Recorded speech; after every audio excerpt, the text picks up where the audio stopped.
বাংলাদেশের বুকে লুকিয়ে থাকা এক বিস্ময়। এটা কি শুধু একটা পুরনো স্থাপনা, নাকি এর দেয়ালের ভেতরে লুকিয়ে আছে ইতিহাসের এক অজানা গল্প?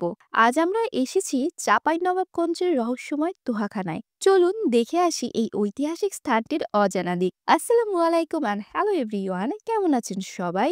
আজকে আপনাদের সামনে আমি ডক্টর শেখ সাদিয়া চলে এসেছি আরও একটি ব্লগ নিয়ে। তোহাখানার গোপন ইতিহাস।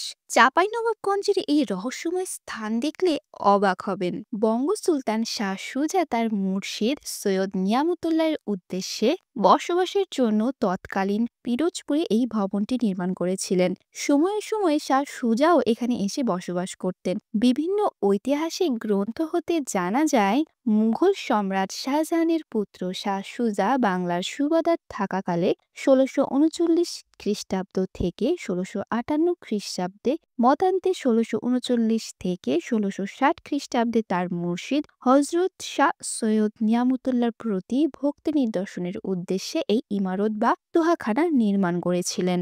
জনশ্রুতি আছে যে শাহ সুজা যখন তৎকালীন পিরোজপুরে মুর্শিদ শাহ নিয়ামতুল্লাহর সঙ্গে সাক্ষাৎ করতে আসতেন, তখন উক্ত ইমারতের মধ্যবর্তী সুপ্রশস্ত কামরাটিতে বসবাস করতেন। তোহাখানা কমপ্লেক্সের ভেতরে আরও এমন নাম না জানা অনেক সমাধি দেখা যায়, যাদের পরিচয় এখনো জানা যায়নি। তবে তাদেরকে হজরত শাহ সৈয়দ নিয়ামতুল্লাহর খাদেম বা সহচর বলে ধারণা করা হয়। তোহাখানার অন্যতম আকর্ষণ হল শাহ নিয়ামতুল্লাহর মাজার। অনেকে বিশ্বাস করেন তিনি ছিলেন অলৌকিক শক্তির অধিকারী। তোহাখানা একটি ফার্সি শব্দ যার অর্থ ঠান্ডা ভবন বা শীতল প্রাসাদ। তৎকালীন সময়ে এই তোহাখানা ভবনটি এমনভাবে নির্মাণ করা হয়েছে যে গ্রীষ্মকালীন সময়ে আপনি এর ভিতরে ঠান্ডা অনুভব করবেন এবং শীতকালীন সময়ে এর ভিতরে আপনি গরম অনুভব করবেন।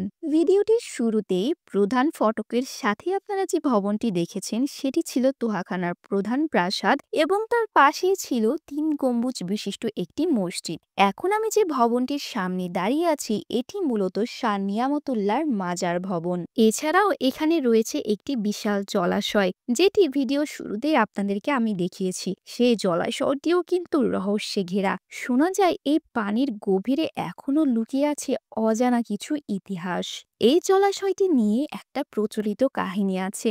লোকমুখে শোনা যায় এর পানি নাকি কখনো শুকায় না। সত্যি মিথ্যা আমি জানি না, তবে জায়গাটার সৌন্দর্য কিন্তু মন কাড়ার মতো। গ্রীষ্মের তাপদাহে ক্লান্ত হয়ে তোয়াখানার ভেতরে কোনো রকম এয়ার কন্ডিশন ছাড়াই আমি হিমশীতল ঠান্ডা পরিবেশ উপভোগ করছিলাম, আর বুঝতে পারছিলাম তোহাখানা কেন নামকরণ করা হয়েছে এটার। তাই চাঁপাইনবাবগঞ্জের শিবগঞ্জে অবস্থিত এই তোহাখানায় অবশ্যই আপনারা ঘুরতে আসবেন। আজকের মতো আপনাদের কাছ থেকে আমি এখানেই বিদায় নিচ্ছি। সবাই ভালো থাকবেন। আল্লাহ হাফেজ।